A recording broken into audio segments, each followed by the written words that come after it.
बांग्लादेश में हुए तख्तापलट के बाद लगातार वहां पर अल्पसंख्यकों पर जुल्म ढाए जा रहे हैं। भले ही वहां के नए कर्ता धर्ता ने अल्पसंख्यकों की सुरक्षा के लिए वादे किए, लेकिन हकीकत क्या है वो आपको इस खबर में समझाए जाएंगे। क्योंकि बांग्लादेश में तख्तापलट के बाद वहां पर बहुत कुछ बदल चुका है, लेकिन अब तो सारी की सारी हदें पार हो चुकी हैं। बांग्लादेश में आलम यह हो गया है कि अब वहां पर सरकारी नौकरी पर रहने वाले हिंदुओं को उनकी नौकरी से जबरदस्ती निकाला जा रहा है। तो क्या कुछ है पूरा मामला, सब कुछ आपको पॉइंट टू पॉइंट बताते हैं। नमस्कार, आप देख रहे हैं कैपिटल टीवी। मैं हूं आपके साथ पल्लवी सिंह। बांग्लादेश में नए कांड से जबरदस्त बवाल, अल्पसंख्यकों के खिलाफ बढ़ रहा अत्याचार, सरकारी मुलाजिमों से जबरदस्ती ले रहे इस्तीफा, हिंदुओं पर लगातार बांग्लादेश में हो रहा जुल्म। भारत समर्थक माने जाने वाली प्रधानमंत्री शेख हसीना के तख्तापलट के बाद बांग्लादेश में अल्पसंख्यक हिंदुओं पर कहर जारी है। एक तरफ हिंदू ग्रामीणों के घर मकानों में लूटपाट करके उन्हें आग के हवाले किया जा रहा है, तो वहीं दूसरी तरफ महिलाओं से बलात्कार की घटनाओं को अंजाम भी दिया जा रहा है। अब सरकारी नौकरी में शामिल हिंदुओं को इस्तीफा देने के लिए दबाव भी बनाया जा रहा है।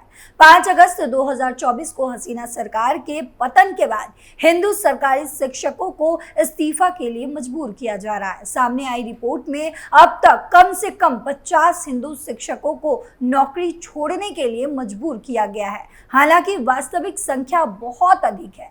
ऐसे ही एक मामले में बरिशाल के बेकरगंज सरकारी कॉलेज के प्रिंसिपल शुक्ला रानी हल्दर को इस्तीफा देने के लिए मजबूर कर दिया गया। बांग्लादेशी दैनिक प्रोथोम अलो ने अपनी रिपोर्ट में कहा कि 29 अगस्त 2024 को छात्रों और बाहरी लोगों की भीड़ ने उनके कार्यालय पर धावा बोल दिया और उनसे इस्तीफे की मांग करने लगे। इस दौरान उन्हें तरह तरह से धमकी भी दी गई। इन धमकियों के बीच हल्दर ने एक सादे कागज पर लिखा, मैं इस्तीफा देती हूँ।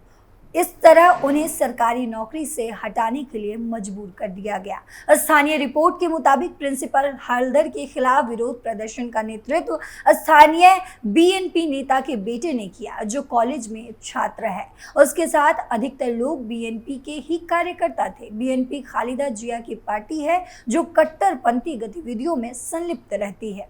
वे शेख हसीना की विरोधी भी हैं। सेना को वर्तमान में इसका समर्थन प्राप्त है। हिंदुओं के खिलाफ नफरत के कुख्यात बीएनपी पार्टी के कार्यकर्ताओं ने प्रिंसिपल शुक्ला रानी हल्दर पर वित्तीय भ्रष्टाचार, अनियमित उपस्थित और अन्य कदाचार का आरोप लगाते हुए उनसे इस्तीफे की मांग की। कुछ प्रदर्शनकारियों ने उनके दफ्तर पर भी धावा बोल दिया और उन्हें तरह तरह से धमकाते हुए अपने पद से इस्तीफा देने का दबाव बनाया। आखिरकार दोपहर 2 बजे शुक्ला रानी हल्दर को एक खाली कागज पर यह लिखना पड़ा कि मैं इस्तीफा देती हूं, और ये लिखने के लिए उन्हें तरह तरह से मजबूर भी किया गया। फिर उन्हें कागज पर हस्ताक्षर करने और मुहर लगाने के लिए मजबूर किया गया। प्रिंसिपल शुक्ला रानी हल्दर ने कहा है कि मेरे कुछ छात्रों ने मुझे बहुत अपमानित किया है। हालांकि इसमें छात्रों से ज्यादा बाहरी लोग शामिल थे। उन्हें शांत करने में असमर्थ होने के बाद मेरे पास इस्तीफा देने के अलावा कोई विकल्प नहीं था। अब पूरे मामले का फैसला शिक्षा मंत्रालय के उच्च अधिकारियों द्वारा किया जाएगा। किसी भी आरोप के लिए कोई ठोस सबूत नहीं है। शिक्षकों के बीच आपसी लड़ाई है और एक गुट ने मेरे खिलाफ छात्रों और बाहरी लोगों का इस्तेमाल किया। प्रिंसिपल हल्दर के समर्थन में उतरे शिक्षक और छात्र छात्राएं। सरकारी बीएम कॉलेज में प्रबंधन विभाग की पहली महिला शिक्षिका और अध्यक्ष प्रोफेसर शाह साजिद ने इस मामले पर कहा है कि जब मैंने देखा कि मेरे जूनियर सहकर्मी शुक्ला के साथ कैसा व्यवहार किया गया तो मेरी आंखों में आंसू छलक आए।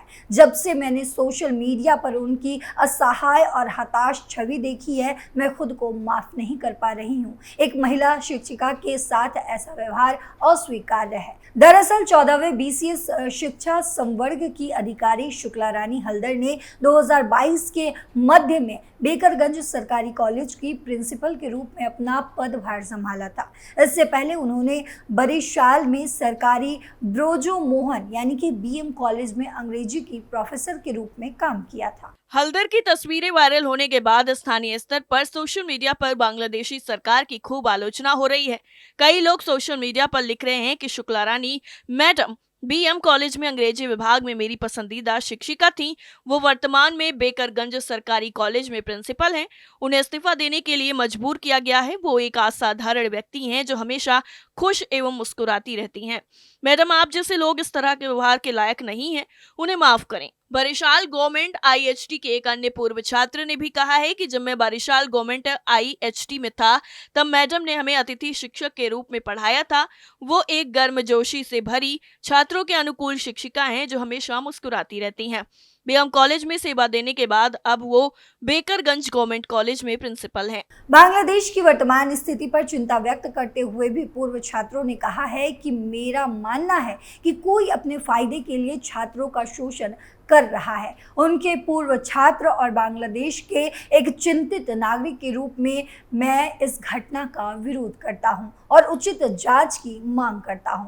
कृपया उन्हें माफ कर दे मैडम। फेसबुक पर छात्र छात्राओं के बयान भरे पड़े हैं जो उनके आक्रोश को दिखाते हैं। वहीं बीसीएस कैडर के एक अधिकारी ने नाम नहीं छापने की शर्त पर बात करते हुए कहा कि हल्दर मैडम मेरी शिक्षिका थी, उनका अपना कोई बच्चा नहीं है, छात्र छात्रा ही उनके बच्चे की तरह है। मैं ऐसे आदर्श शिक्षक के साथ किए गए क्रूर व्यवहार को स्वीकार नहीं कर सकता। बांग्लादेश का संभ्रांत वर्ग भी वर्तमान सत्ता और उसके क्रूर व्यवहार की आलोचना कर रहा है। उन्होंने आगे कहा कि बांग्लादेश में शिक्षकों को इस्तीफा देने के लिए मजबूर किया जा रहा है। पत्रकार, मंत्री, पूर्व सरकार के अधिकारी मारे जा रहे हैं, परेशान किए जा रहे हैं, जेल में बंद किए जा रहे हैं। जनरल जेड ने अहमदिया मुसलमानों के उद्योग जला दिए हैं। इस्लामी आतंकवादियों ने सूफी मुसलमानों की मज़ारें और दरगाहें ध्वस्त कर दी हैं। यूनुस इसके खिलाफ कुछ नहीं कहते। प्रिंसिपल हल्दर ही नहीं, 50+ शिक्षक शिक्षिकाओं से इस्तीफा। इसी तरह 18 अगस्त को अजीमपुर सरकारी गर्ल्स स्कूल और कॉलेज की लगभग 50 छात्राओं ने प्रिंसिपल गीतांजलि बरुआ और सहायक प्रिंसिपल गौतम चंद्रपाल को घेर कर उनसे इस्तीफा मांगने लगी। इनमें शारीरिक शिक्षक शहनबाज अख्तर भी थे। गीतांजलि ने बताया कि 18 अगस्त से पहले उन्होंने मेरा इस्तीफा नहीं मांगा। उस दिन वे मेरे कार्यालय में घुस आई और मुझे अपमानित किया। इसी तरह कवि नजरुल विश्वविद्यालय के लोक प्रशासन और शासन अध्यक्ष विभाग के एसोसिएट प्रोफेसर संजय कुमार मुखर्जी को भी इस्तीफा देने के लिए मजबूर कर दिया गया। मुखर्जी ने कहा कि मुझे प्रॉक्टर और विभागाध्यक्ष के पद से इस्तीफा देने के लिए मजबूर किया गया। हम इस समय बहुत कमजोर स्थिति में हैं। हालांकि इन शिक्षकों में से 19 को फिर बहाल कर दिया गया। बता दें कि देश भर में ऐसी कई घटनाएं हुई हैं। सोशल मीडिया पर वायरल हो रहे फोटो में छात्रों द्वारा शिक्षकों और अकादमिक प्रशासकों को त्याग पत्र पर हस्ताक्षर करने के लिए मजबूर करते हुए देखा जा सकता है। दिन प्रतिदिन बिगड़ती जा रही स्थिति के बीच बांग्लादेश में हिंदू शिक्षकों के साथ साथ अन्य सरकारी सेवाओं में काम करने वाले लोगों के बीच भय और असहाय होने की भावना बढ़ती जा रही है। बांग्लादेश हिंदू बौद्ध ईसाई ओइक्या परिषद की छात्र शाखा बांग्लादेश छात्र ओइक्या परिषद ने 31 अगस्त को एक प्रेस कॉन्फ्रेंस की। इस दौरान हिंदू सहित अन्य अल्पसंख्यकों के खिलाफ कार्रवाइयों की निंदा की और उनके खिलाफ बढ़ती असहिष्णुता पर बात की।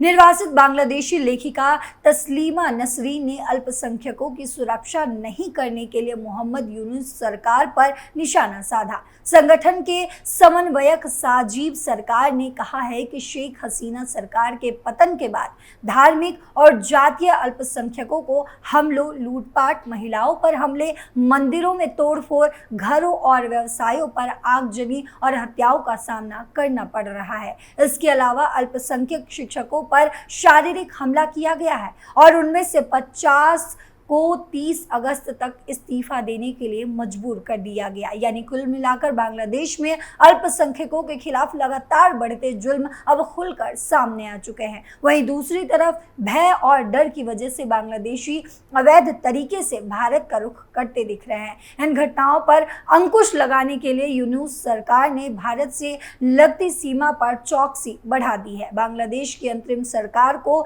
अंदेशा है कि नागरिक सुरक्षा के भय से भारत भाग सकते हैं। इसके लिए सीमा पर अर्धसैनिक बलों की तैनाती भी बढ़ा दी गई है। टर्निंग पॉइंट में फिलहाल के लिए इतना ही। बाकी देश दुनिया की खबरों के लिए देखते रहिए कैपिटल टीवी। नमस्कार।